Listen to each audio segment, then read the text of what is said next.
You guys ready for some Paul Finebaum? You ready for some Paul Finebaum? When are we not ready for some Paul Finebaum around here? Everybody's favorite. Here's what Paul has been up to. Paul Finebaum said this on Twitter about the Penn State Indiana game and the Penn State SMU game and the Notre Dame Indiana game. So far, the College Football Playoff Selection Committee has given us some blockbusters. Notre Dame led late over Indiana 27-3, and Penn State just went up on the committee's final team 28-0 at the half. Take a bow. Obviously, drenched in sarcasm there, taking a shot at them for putting those teams in the playoff. Ari Wasserman from On3 and The Athletic took him to task for this, and thankfully so. I mean, this was a part of a chorus of SEC folks like Lane Kiffin who were complaining incessantly about this. You guys know this, covered ad nauseum here on this channel. But basically the exact same tone from Lane Kiffin. Oh, great job, committee, giving us these crap games, with their insinuation being that Bama, Ole Miss, or South Carolina should have been in the playoff instead of Indiana or SMU. A lot of problems with that.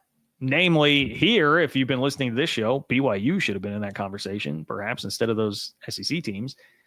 But Ari wrote this column saying that it was an existential threat to college football for Paul Finebaum to be saying things like that, and that if we follow through with what he is saying there, that's an existential threat to the sport, which got a lot of pushback, as you might imagine. And I realized that can sound pretty hyperbolic at first. Like, okay, one tweet from Paul Finebaum is going to be an existential threat to the sport.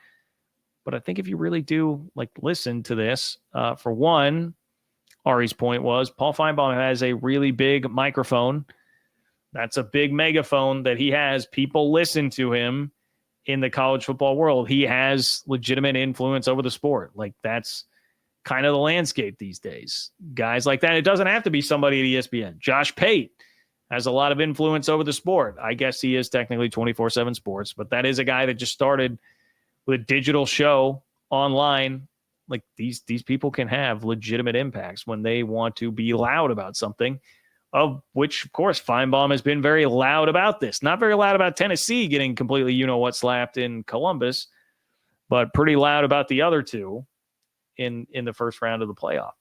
And if you're going to be loud about this, you're being loud about basically disregarding regular season results. If we're going to just put the biggest brands or the best recruiting classes in, no matter what they do in the regular season, lose to 6-7, Oklahoma by 3 touchdowns, as much as you want, doesn't matter. We're still going to put you in the playoff. Well, then we're losing the point of the regular season. What message, this Ari makes this point, what message are you sending?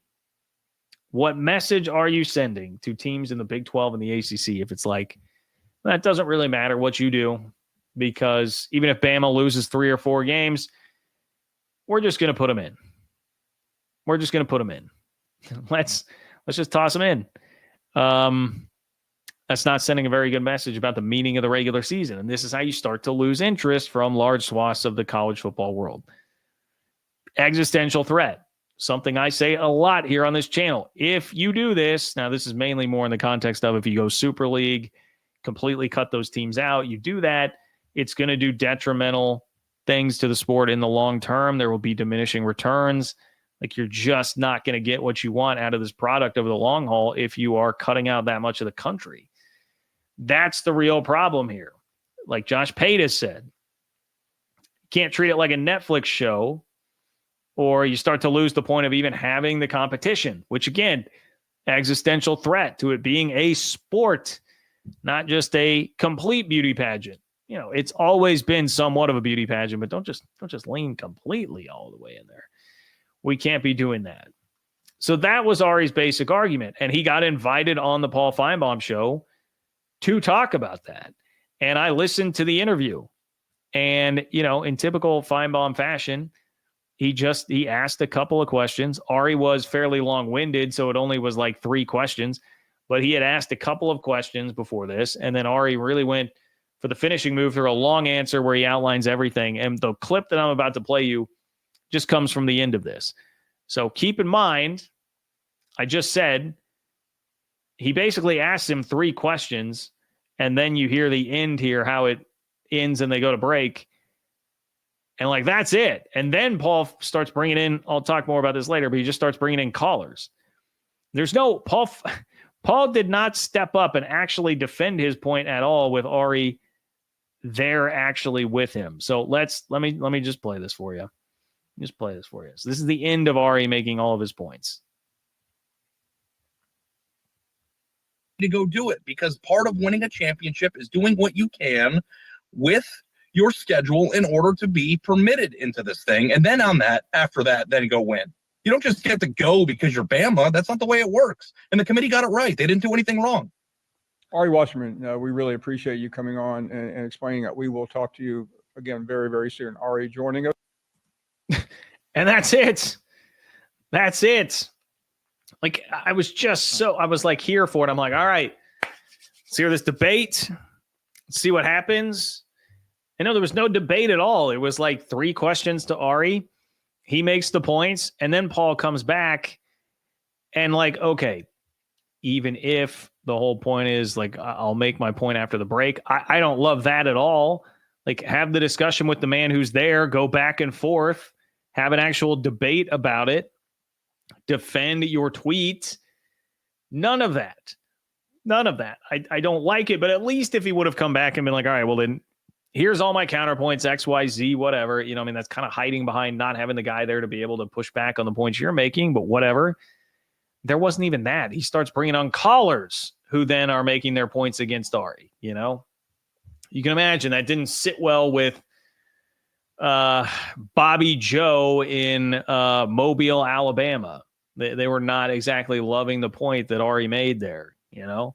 But he brings Bobby Joe on to say, well, you know, this is terrible because this. One of the first guys that called in after that, Billy Joe from Hillsboro, Alabama, comes on and just starts saying, well, Paul, I told you this guy was bad news.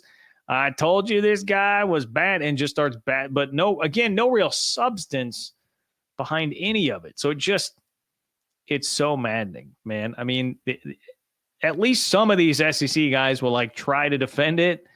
I'm not saying that none of them are like there for a fight. Mr. Larry Quinn, he doesn't owe an explanation. Is this coming from a place of being like, oh, we're the big bad SEC, we don't need to explain anything?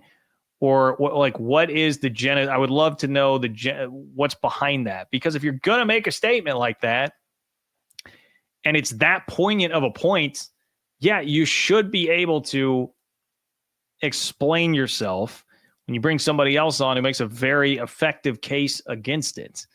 If it is that good of a case, then speak up and talk about it. I mean, it's kind of the thing like, hey, man, if you're innocent, why would you not defend yourself here? Say something about it. Like if what you have is that good, you're going to be impassioned about defending it. When really it's just like, we're the SEC, so we can just throw this out at any time and we don't need to defend it because the 3 letters speak for itself, when that is not true this year. It's not true this year. And that is the whole problem. Back to the BYU thing up at the top of the show, man. BYU, everybody would have said eye test, doesn't look good enough. They wouldn't, they shouldn't be in the playoff conversation. They probably won't beat or hang with Colorado. No, they turn around and just walloped them. So you cannot rely on just that. You cannot rely on the helmet. You cannot rely on the logo patch that is on your jersey to just do all the talking for you. No, be a man and defend it. And a lot of this is just, this is what Finebaum does, right? I have said this before. I respect the guy. Clearly, he's been around for a long time. He started doing this back when the vibe was much more like leaning on callers, which nowadays I would say is, look, somebody who'd hosted a radio show for 10 years, that's lazy sports radio to rely on callers that much. It is Paul's thing. It's the charm of the show. I get it. But if you're going to rely on callers, that's letting callers who are not paid to be the entertainers do the entertaining for you. A lot of times they're not entertaining. It's a lazy way to do sports radio. It takes more work to come up with your own content to push for 4 hours on a show than it does to just say, hey, Billy Joe, come tell us what's going on. Billy Bob, you're up next. That's much easier. And that's basically what his show is. But I am always amazed when I listen to things like this, and there's just never really, Paul will kind of make like, one half-hearted point without a whole lot of a defense, and then just start bringing in guests and bringing in callers left and right. They do the dirty work for him. He's never the one actually doing it himself. And he does have a big microphone, and he is somebody that people listen to. They'll throw him on Get Up. They'll throw him on all the big shows with the casuals out there across the college football world. So he is, in a lot of ways, like a big-time representative of the sport. And if you can't stand up and defend your takes like that, it's bad for the sport. And this is a big part of why we have the problems that we do, where, everybody does just bow at the altar of the SEC without really ever questioning anything, because you've got the Paul Finebaums of the world just throwing that out there and never really having to do too much defending of it. So kudos to Ari. He went on there and did a really good job. I appreciate him doing that. But man, nothing there.